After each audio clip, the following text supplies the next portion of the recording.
Dinamo Samarqand g'alaba qozondi va ana shu uchrashuvda men bitta narsaga e'tibor berdim. Cannavaro maydonda tribunada tomoshabinlar safida o'tirganini his qilgan Anvar Hojimirzayev fenomenal gol urdi.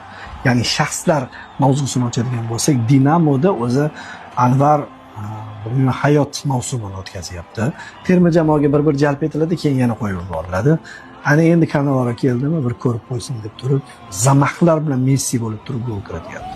Anvar Hojimurzayevning bu goli o'sha uchrashuvning bezagi bo'ldi. 4 ta gol, 4-1 hisobidagi g'alaba, gap yo'q.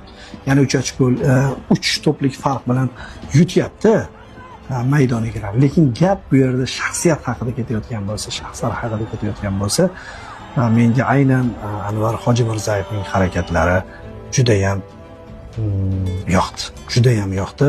Go'yoki Fabioga messej yuborgandek bo'ldi. Bir ko'rib qo'ying, taqsirim terma jamoaga arziymiz degan ma'noda.